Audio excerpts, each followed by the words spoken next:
Good evening. Welcome to Matt Mitter's Value Raters Class Act. Oh, that's a bit of a mouthful to say in one evening. We are going to have a whole host of things going on in the next 45 minutes. We're going to be discussing your emails, and you've kindly sent us quite a few this week, but we've got one or two that we're going to go through quite soon. We're going to look back at the meetings on Saturday, both in Ireland and in the UK, and what that meant for Cheltenham. It's probably the last time, in fact, apart from Side of Gruju, who might be running this week. Closing thoughts now really geared towards Cheltenham, 3 weeks today, and the last part will be given a definitive answer to the champion hurdle and exactly what we think is going to win, or certainly the best value for the champion hurdle at Cheltenham. But first of all, you've kindly sent us one or two tweets and emails, and I wanted to, this is a tweet from Sean Taylor. No one would remember Sean Taylor from Piece 5, and you might be over 50 and remember that. It says, basically, Matt, can I ask your view on place-only betting, or would you sooner do a place pot? Yeah, there's two. I think there's probably two questions there to answer. I mean, place betting, we were just saying before we came on air there that, I mean, when I started betting, I suppose, which was, cool, blimey, I was about to say 10 years, but no, it's a lot longer than that. There was a lot of people going into betting shops and saying, you know, can I have, you know, could I just have a place bet? I don't hear that, mind you. I don't go in many bookmakers these days, but place betting has its place, I suppose. Now we have the exchanges of Betfair. There is a nominated section for place betting. When it comes to place pots, I mean, I think place pots can be terrible value. I think you've got to be slightly careful that if you're going to a race meet and perhaps it's a little bit more low key and you're actually fancying a few favourites and you were planning to put them in your place pot, it probably might turn out to make more sense to actually put them in a place accumulator. Here's a question for you. I'll tell you what I do. You maybe give me the answer if I'm right or wrong. If I'm going to do a place pot, I'd rather do 16 legs at 50p or 32 legs at 30p and trying to mix in some outsiders than opposed to going, right, I'm going to have a £5 line on all five of them. Because 9 times out of 10, well, probably 99 times out of 100, one favourite's not going to be placed.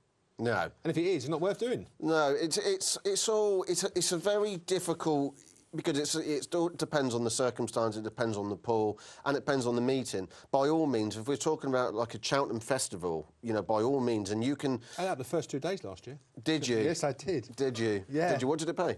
It didn't pay much. No. But again, because I permed it. I think it was 150 one day and 211 the other day. Yeah, I think what you've got to look at, I mean, I don't play place, but I used to years ago until I became what I'd say professional. I'm not sure if people agree with that. But then I realised it was bad value what I was doing half the time, because when I did pull a place bet off in the week, I then worked out what if I did a place accumulator, and I was actually, you know, I was well behind. But when it comes to, I mean, remember 3 years ago in the Cheltenham Festival, I took the view that there was a lot of short price favourites and I didn't fancy them. I fancied taking them on. So I thought, right, I'm going to have a right go at this place pot today. And I pulled it off for a pound. I think it paid about £2,000 to the pound, and I had it to £5. So it was, you know, it was really nice. And it was one of the few times I played the place pot. Are you still here? And there's been lots of losing since then. Yeah.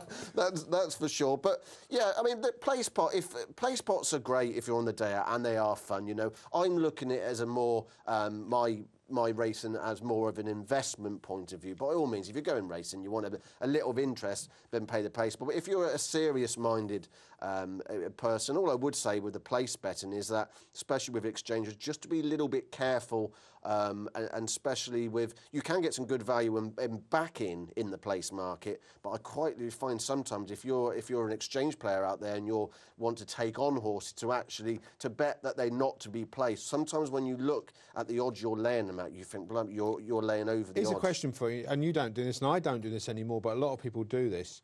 What's the best option? Straight forecast or the tote forecast?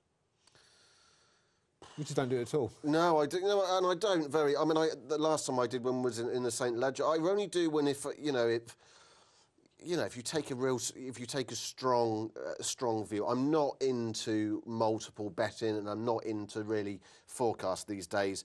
Years ago I probably was, but if you're really honest with yourself and you are a person who perhaps does a place pot or you do a forecast, with all your betting, I recommend anyone to do this. Keep a note and be real about it, because quite often you can do a lot of money, and sometimes you have a win. All of a sudden you think you're winning again when the reality is you're actually not. So So I advise anyone out there perhaps to keep a record and just kind of see over time, you know, whether it's actually paying for you, and if it's not, perhaps change out. And I think it's also important to stress, and we're not backed by any bookmaker on this particular show, not yet. I think it's important to stress that multiples, they love the multiples. They don't like the singles, do they? No. And they like things like Placepots because that's where they make the money from. Yeah, absolutely. You know, they love. That's why they promote. You know, the reduced Goliath bet or the reduced super. I mean, funny enough, the biggest bet win bet was a Goliath, but generally 6 or 7 horses. The 2 bets they don't like. One is the single. You know, go in, take your money and go. And the other one's the each way double. They don't like. You know, it's very hard, as anyone will know. You know, to always to back a one winner. It's hard. So then when you're thrown in like 5, 6, 7 accumulators. I mean, just quickly. I mean, my experience from working in a betting shop in Birmingham was that people used to come in with these accumulators. Some of them like 20 horses. When I worked them out, they wouldn't have got paid out anyway because there's a ceiling to how much you win. And I thought, well, blimey, you could have chucked 6 horses off of there. Just be careful. Work out what your accumulators pay and have a look what your bookmakers, because there are restrictions and they say how much you're allowed to win. So do check that. Okay, right. Okay, we're going to move on to another email. This is actually relevant, very much so, to Cheltenham. And we got someone sent us an email. Thank you very much, Tev Finn. I hope I got that correct. Back to Mr. Pipe. I always look at what he and John Joe O'Neill plots for handicaps at the festival. And I think I've found one for the Burn Plate on the Thursday. The horse in question is called Monterey. I hope I pronounced that right. From France, first race run off 1-2-3, second race run off 1-2-6. That was in December. Got allocated 138 and not been seen since. And I believe put away for this race. Very interesting point to raise. Same owners as 2 of the last 4 winners of this race.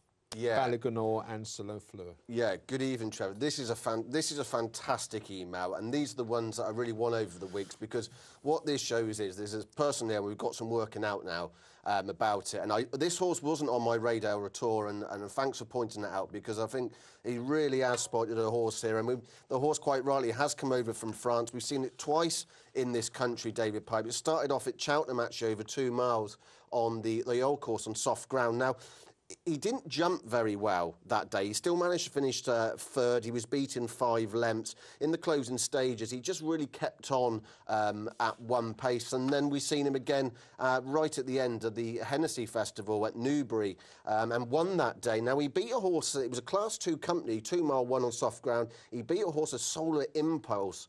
You say, well, so what about that form? Solar Impulse was second to the Three Kingdoms in a Grade 2 race quite richly. So when I actually went through that race, got Next Sensation was a further 10 lengths behind in that race. When I started going through, I thought, blimey, Trevor, you really have unearthed something here, because on my ratings now, I have got this horse on those runs now 152, when we're talking about a horse now with a mark of 138. Now, this horse, obviously, the race in question that Trevor mentions is obviously over further. It's 2 mile 5 furlongs. I'll just get that name again. It's Monterey, so it's Monetare. Yeah. He is bred for a bit further. I mean, he's got a promise that he'd stay. He looked very much to me at Cheltenham when he was against speeder opposition. He couldn't get away with it. And again at Newbury, it was probably more the fact that he was running off a mark of 126. He probably had in the region of, I guess, over 20 pounds in hand. So he was unable then to get away with it, if you get what I mean, over the extended 2 mile 1. But in the closing stages, he wasn't extending away from Solar Impulse, and he did look a horse to me to go over further. And this, thanks to Trev, everyone should put this horse in their horse tracker, because it just screams out, doesn't it? David Pipe plot. It's got no entries at the moment, but wherever he goes, he is of strong interest. I mean, with everything, you've got to perhaps find the negatives.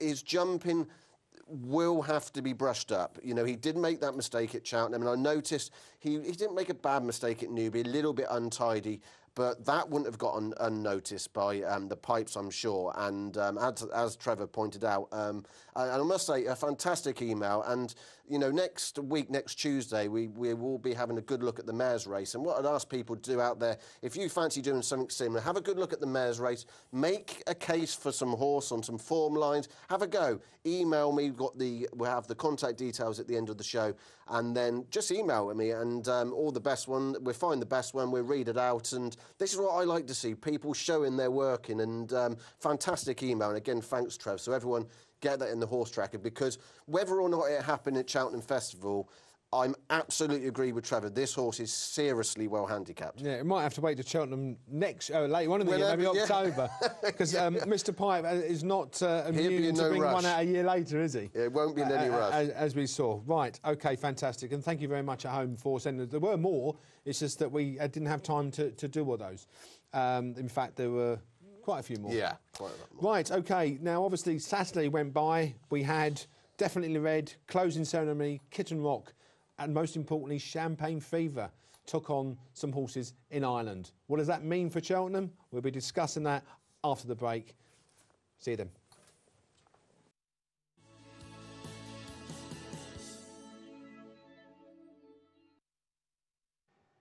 The new issue of Racing Ahead, the UK and Ireland's best-selling horse racing